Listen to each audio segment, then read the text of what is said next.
In this video, I'm joined by Paul Y, the head of AI at Answer Digital, and we're going to be talking about an article that he wrote very recently on chief AI officers in the NHS and whether we really need them.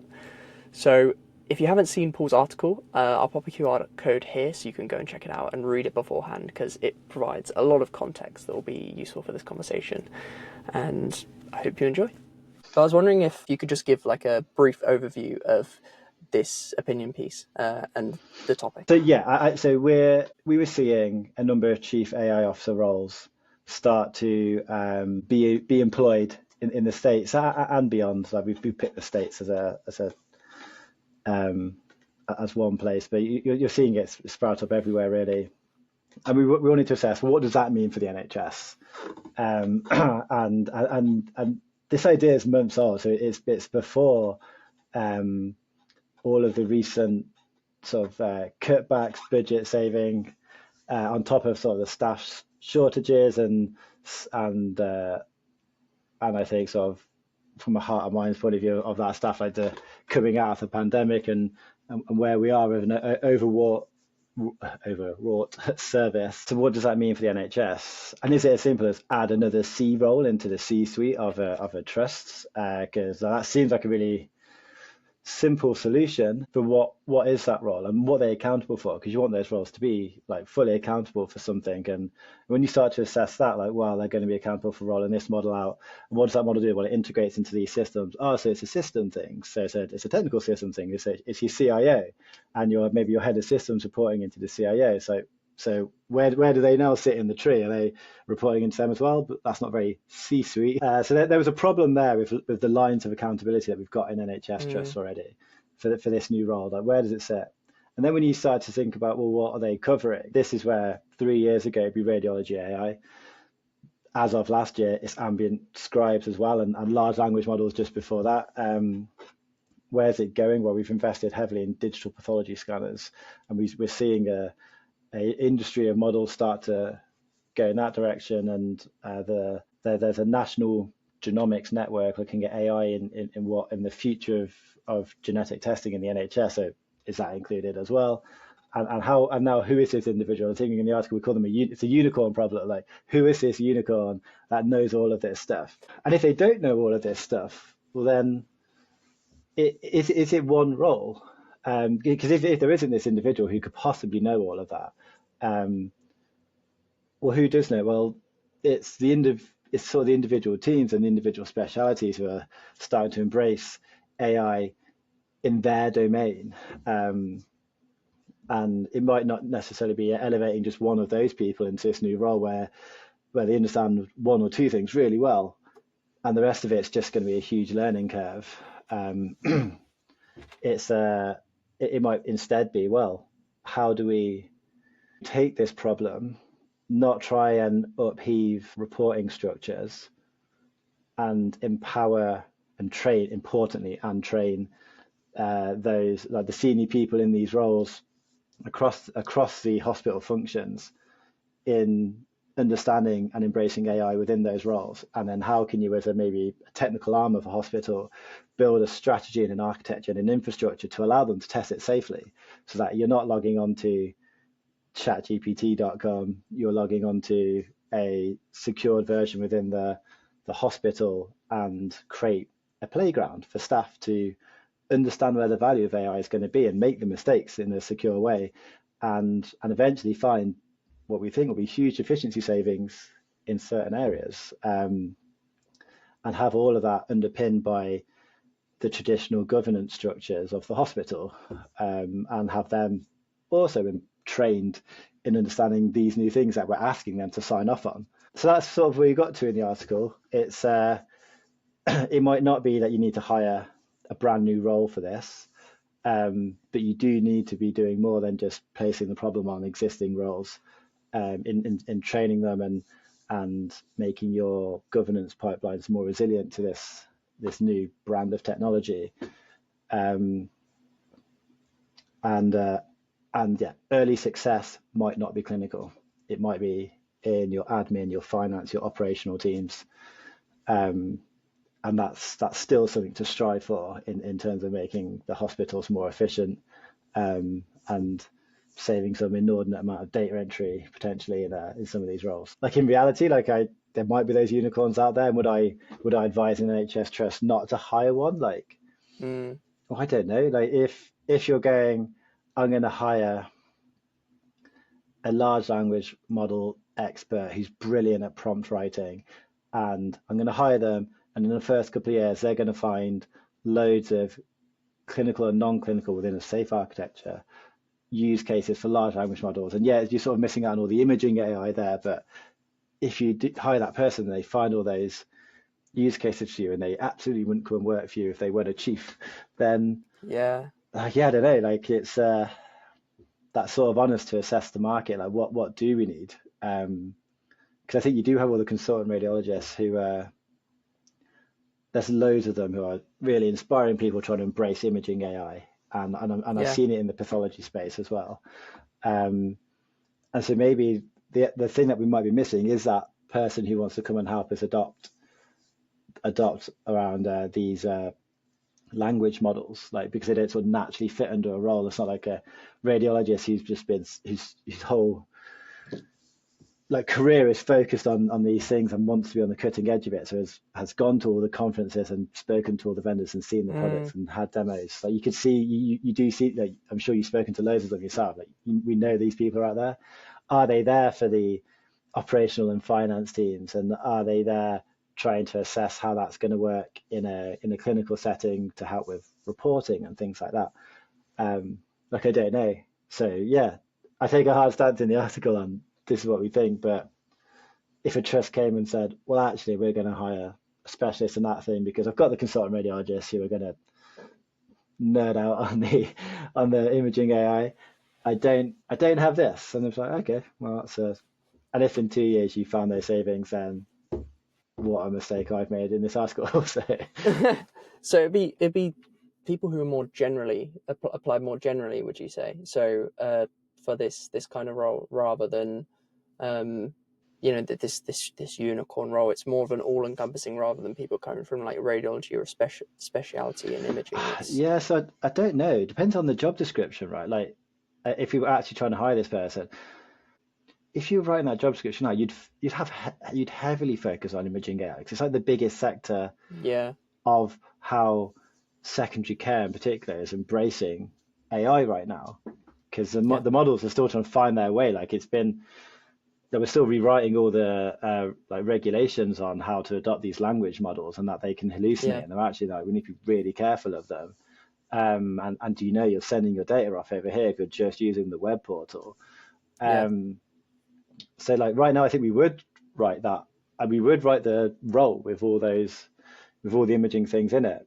But mm, then you're like, but you do need to focus on the language model. So now who is yeah, who's now you're back to the unicorn because now they need to be an expert in this and an expert in that, and they're just two totally different forms of technology. Like it's wrong to yeah, just badge it as AI. yeah, And yes, maybe that's yes, the yes, point of yes, the article. Like you can't. The AI is I know what is a really bad like a pathetic analogy would be like saying just because you're a master of Excel, that suddenly you're a master of the entire Microsoft Office suite. yeah. Well, I get what you're getting at, and I think that's really interesting. And yeah, the message that you had around um, empowering people within the workforce who understand their area of expertise to have more of an influence over yeah, um, decision making and strategy and whatnot yeah, is something that also resonates with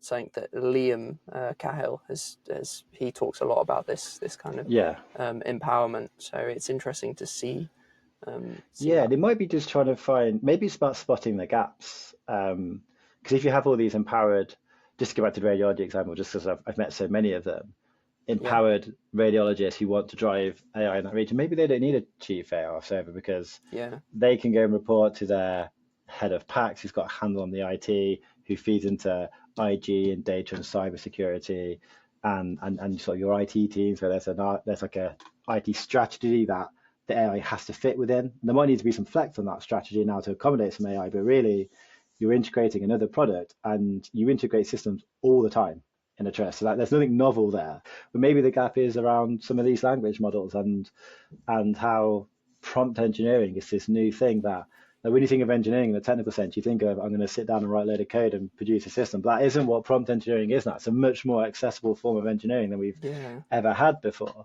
Um, and we're seeing it in our roles as a sort of a tech consultancy, like your project managers, your business analysts need to be good at prompt engineering, as well as your engineers and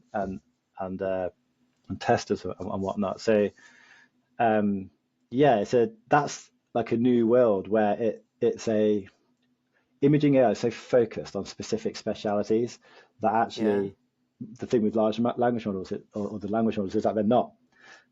You could use those in imaging still. Like, you get the imaging AI to go, here's a lung nodule, and you get the the language model to help you to write the report. You could totally do that in radiology. It could analyze your finance spreadsheet and spit out the board pack that you need to do. It takes you a day or two a month to write. For those project managers in sort of an operational setting, it's writing your weekly highlight report based on the risk log that you're updating. But this is one way it could touch so many roles. Yeah.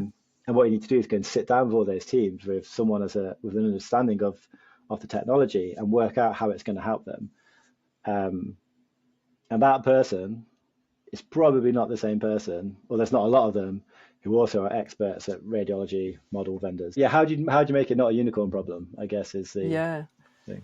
And also, so a couple of points off of that. One, you said, so it'd be the CIO who might be doing that role, right? Going around and working with these individual teams to build out the capabilities. And following on from that, another point is, are there some institutions or hospitals, for example, that don't have a lot of, because I know there's definitely hospitals that don't have a lot of AI expertise, full stop. Yeah, of course. For Yeah. them who don't have a lot of AI expertise, would it make sense to bring on a chief AI officer? Yeah, so I think at the moment the CIO and their team are the ones setting out that technical strategy uh, of infrastructure and architecture and systems that fit within it. And these models are just another thing that needs to fit within that. So I think broadly their team have the people who would go and sit with the specialities to help design what work best for them within that strategy. Um, and then to get to your next point, whether even those people have an inkling of AI, of imaging AI, of models, of all the plethora of different AI, like unlikely that they all do. Like almost certainly almost certainly it's not that every trust in the country has someone in there who understands all of that. So does that then lead you to a chief AI officer role? Someone that sits, for argument's sake, at the same level as the CIO? Like I don't think they're taking on enough accountability to do that, Mm, because it's the CIOs that's taking on the accountability of that. Like, does the CIO suddenly shirk accountability for the AI model part of the massive yeah, IT strategy? Like, it's not enough that they're taking on, I don't think. And then maybe you start moving to a head of AI or an AI specialist. So a head of AI would be quite a broad role. Where you could have head of imaging AI, head of um, uh, language models. And if you're doing that, it's a step first to find the leaders who are looking to embrace it in your organization already, and train and empower them to step up into that. And that's what I think brings us back to the empowerment. Like, I can't see how this one role to rule them all is going to be beneficial to the NHS. Like, even that role would need to hire the team under them. And at that point, aren't you just expanding the IT function yeah. that already exists? Um, so yeah, And where does I the think interest yeah, come in from Answer as well? Because you mentioned Answer briefly um, yeah. towards earlier in the conversation. So where's the interest in that? Well, so answer where I guess that there's sort of two not to put on words there, two answers to that. Well, we're as an organisation, we're looking at how we embrace AI across all of our roles. Like right now, we're meeting with our recruitment teams, our people teams. You sit there trying to build these multidisciplinary teams where you've got things like the initial proposal, you've got an idea of who's in your organisation and a profile for them. So how can you use AI to maybe start building these things and making it less of a manual task? So we're really interested in that. We're looking to share what we learn there. And then, like, large part of my role is, well, how can we help the NHS embrace AI adoption in all of its wonderful forms?